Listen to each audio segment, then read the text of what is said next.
Hi everyone, Paul here at RoJoBe Music.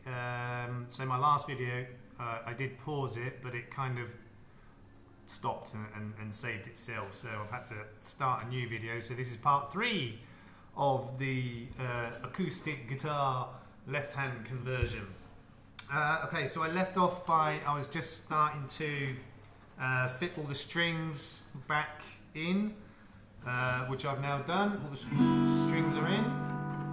And as far as the saddle height, I was pretty much guessing where it needed to be for the right string action, string height off the fretboard. And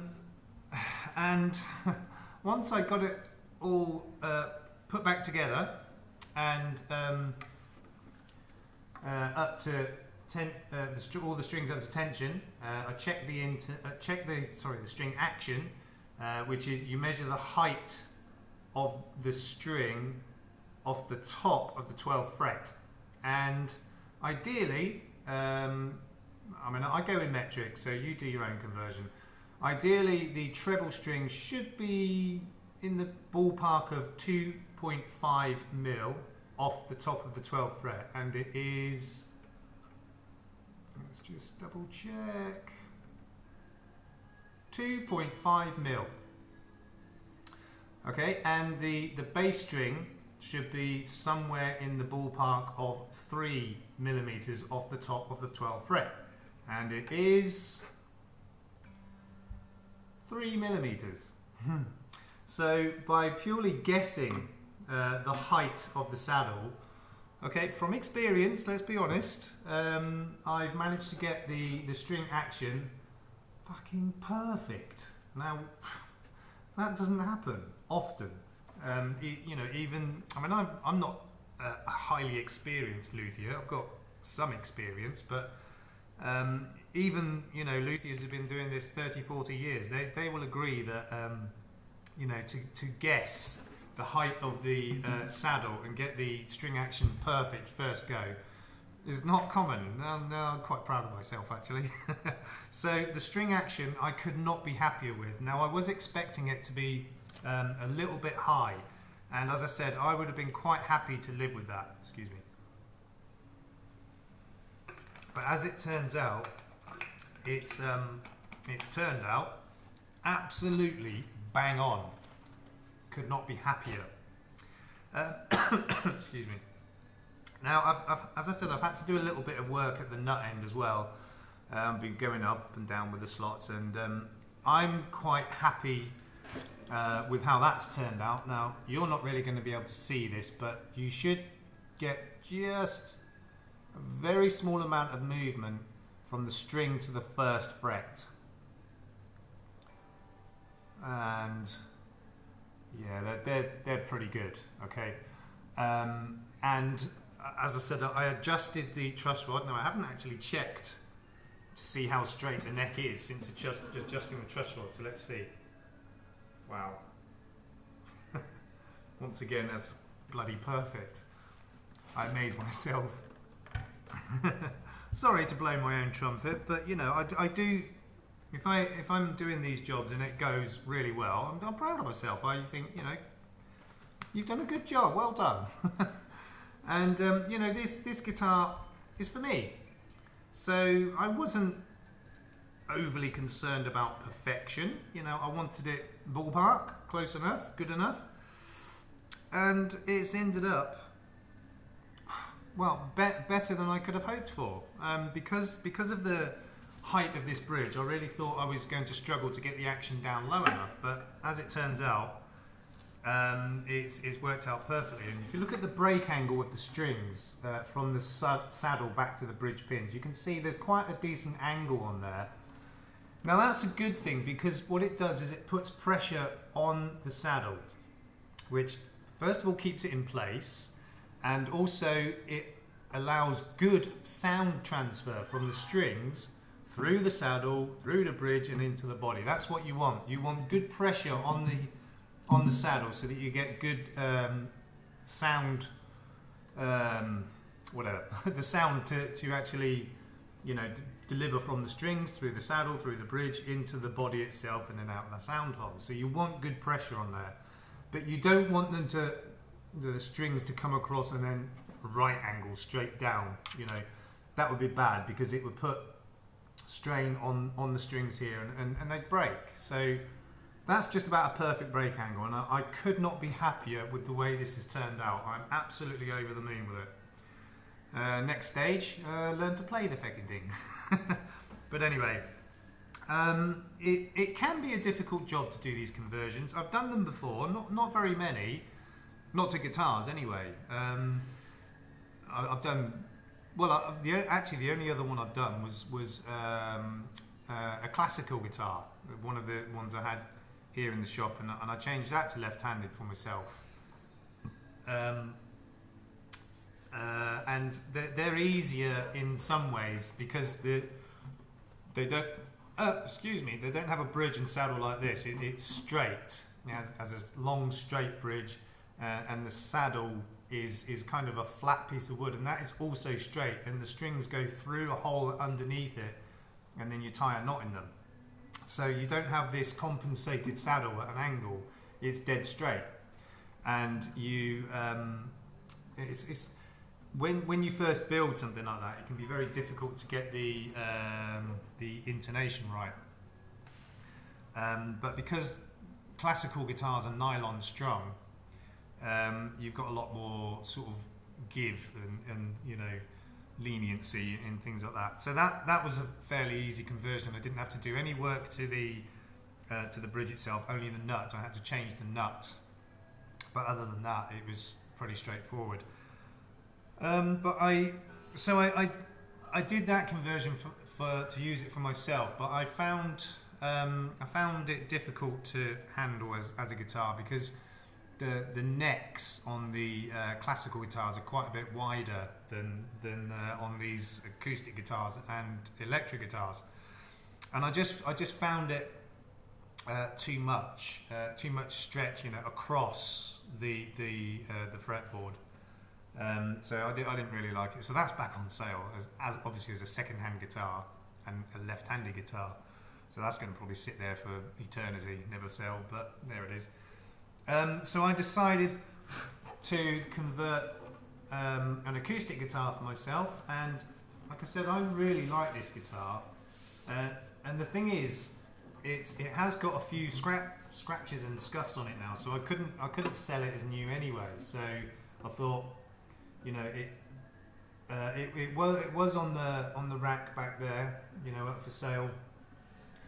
But you know, I wasn't happy because it's got a few little marks and nicks on it, and it's just, you know, I wouldn't be happy to buy it as a brand new guitar.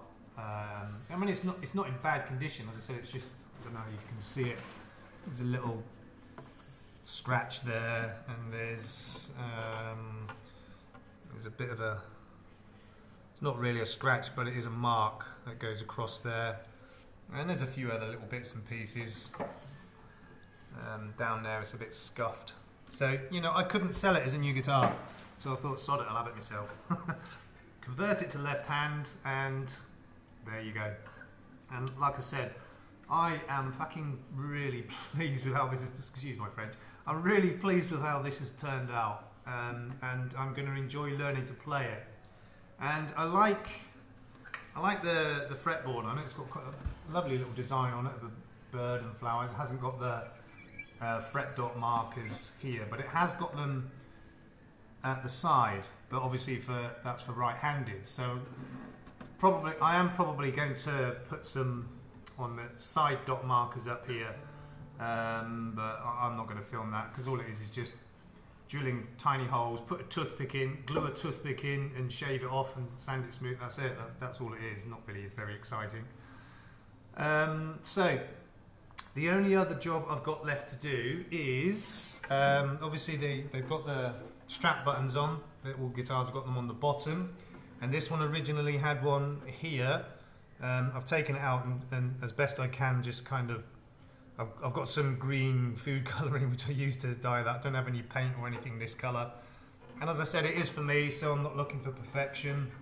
So I've taken the strap button out of this side, and I've you can probably see I've made a mark ready to drill a hole to put the strap button this side.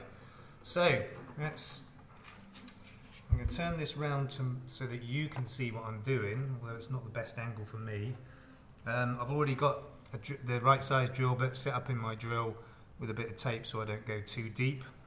But it's important to get the angle right that you drill the hole as well, because obviously that's, you know, this angle, and you know it's sort of, it's not a flat piece of wood there, so you've got to make sure you get the right angle so that when the screw goes in, the whole thing's not skew with and it sits flat. Okay, so here we go, drilling the hole.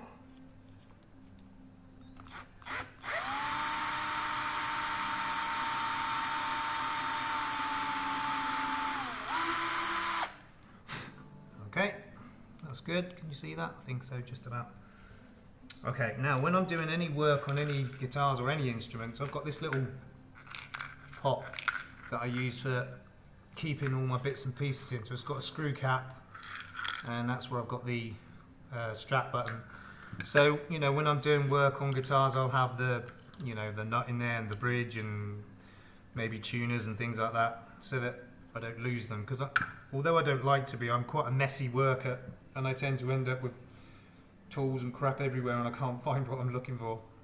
So I keep all the little bits and pieces in there while I'm doing the job, so I know exactly where they are. Although sometimes I can't find this pot. Okay, so Phillips screwdriver, just make sure that's the right size. That appears to be good.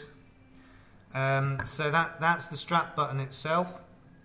Okay, and there's the screw that goes right through, and there's a little rubber washer that goes underneath it. Obviously, mostly to protect the wood of the guitar itself, but also it's a little, because it's rubber, it's kind of a cushion, so if you are slightly askew with the hole, that will squash down a little bit further on one side than the other, and it will level it all up. But ideally your hole should be straight in the first place, and I think mine's good, so here we go. That's going in nicely. Snug but not over tight.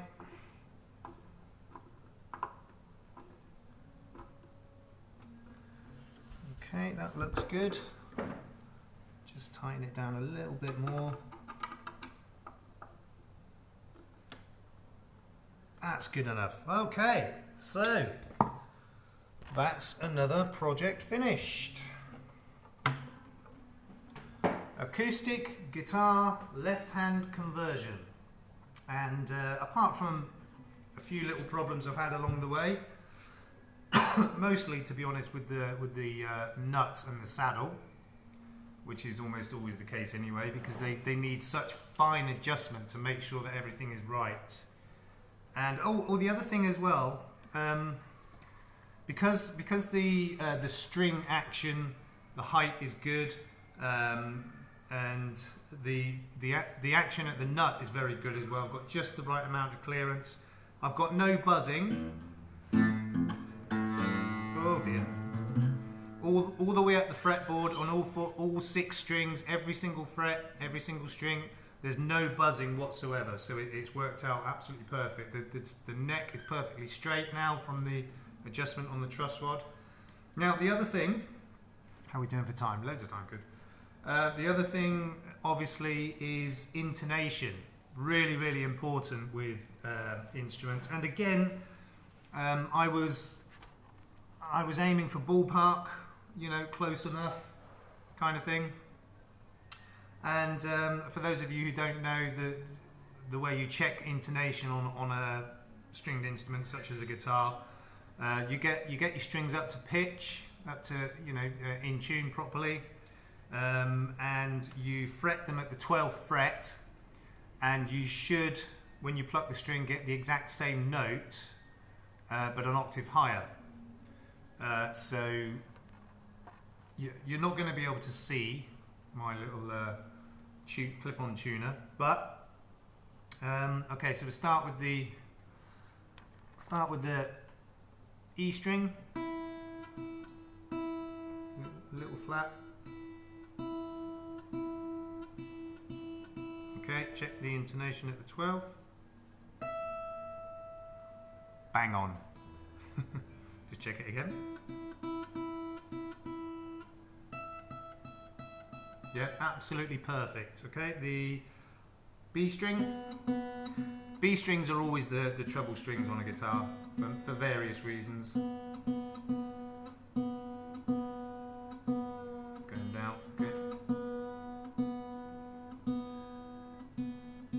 Okay, that's up to pitch. If anything, it's just a hair sharp, but like I said, the B string is always problematic, but it's just barely sharp, just barely, hardly anything in it. G string.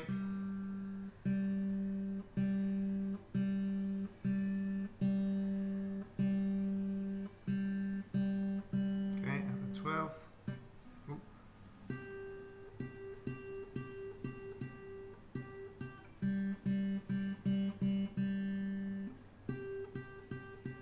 Okay, now if anything, that's probably half a cent flat. Yeah, about. But again, hardly anything in it. I can live with that, no problem at all. D.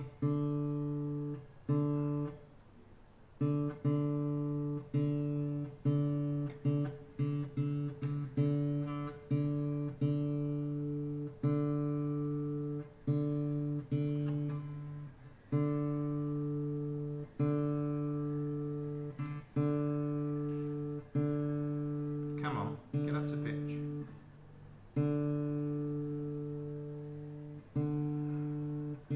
Yeah, I think there might be a problem with this tuner actually. That's okay, I've got plenty of spare tuners, I can change that out if that's a problem.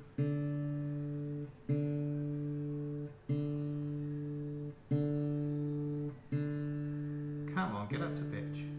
Okay, that's close enough. The 12th. Oh, absolutely bang on. Okay, A string.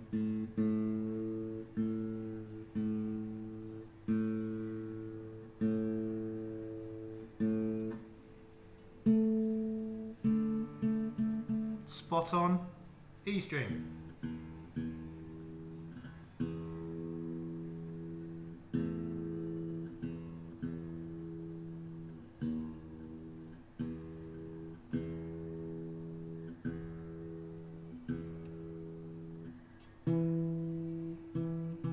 Absolutely bang on.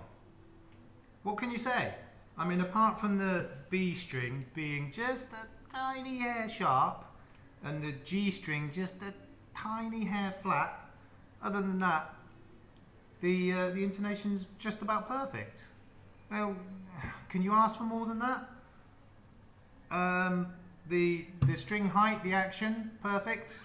The action at the nut, almost perfect.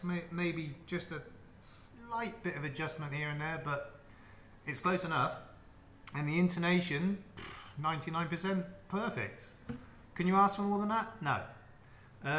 You know, it can be difficult, especially with cheap guitars, to get good action and good intonation anyway. But after doing a right to left hand conversion, you know, fill in the old slot, cut a new slot, fit the saddle in, right height, right distance, and to get it that close to perfect, you know, you can't ask for more than that. And I'm really pleased with how it's turned out. I'm quite proud of myself, I've got to be honest. You know, I've been doing this kind of luthiery work for only a few years, really.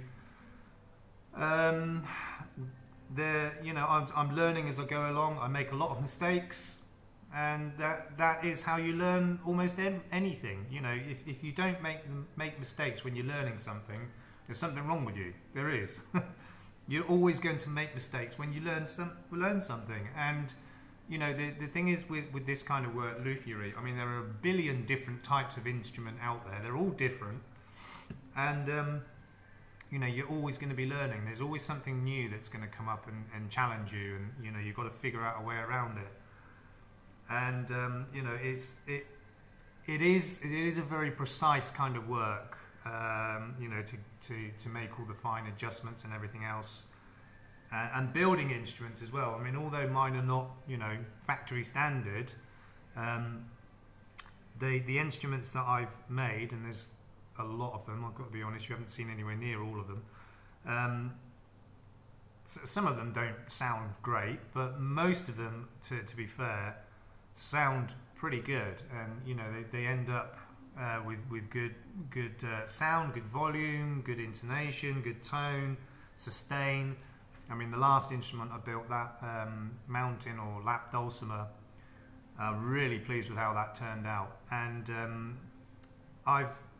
the thing is, it sounds the way it should. You know, you hear any mountain or lap dulcimers played, and then play that one, and it sounds the same. It sounds like it should do. It seems to be the right volume, the right tone, the right, not quite a, you know, just the sound, because they've got quite a tinny sound, if you like, quite a trebly sound, and it just seems to emulate, you know, the $400-500 plus factory made ones, you know, and it cost me a tiny fraction of that to make it. You know, probably the equivalent of, I don't know, $25, about 20 quid in real money. You know, and it sounds great, and the sustain is amazing on that, absolutely amazing. And I think that is partly to do with the depth that I made the instrument. It's probably almost double, or at least like 60-70% deeper than the factory made ones, and I think that's part of where I've got the sustain from, because the wood that I've used is not particularly high quality as far as instrument building, which is a lot of where you get sustain from, or pretty much most of it, to be honest. And also I've used a bone nut and saddle on it, which help. So yeah, okay. Anyway, that's the end of this project. Now, I've got something interesting coming up in probably the next, I don't know, 10 days, 2 weeks or so. I've ordered another instrument for my collection. So this guitar makes 13. I've just ordered another instrument, that makes 14. And I'm going to be doing an unboxing video, but I ain't telling you what it is. And I ain't going to tell you on the title of the video when I do the unboxing. So it's going to be, I'm literally going to record myself unboxing the instrument and, you know, looking over it, giving it a general overview, not a full review. And it's going to be quite interesting, especially for those of you who find my videos interesting. There are a few of you, thankfully. Thank you very much. So yeah, that's when, I mean, I've only ordered that yesterday. So that'll be at least, I'd say, 10 days or so before it arrives, maybe a bit more. It says on the ad, it says it's anything from 6 to 14 days from the same country where everything else comes from. You know what I mean? But generally, because of my location, you know, deliveries from there are pretty quick, really. You know, I rarely have to wait more than 10 days for a delivery, and some of them are within a week. So as and when that arrives, that will be an unboxing video. And like I said, I ain't telling you what it is, either now or on the title of the video. So you'd have to watch the video till the end to see what it is.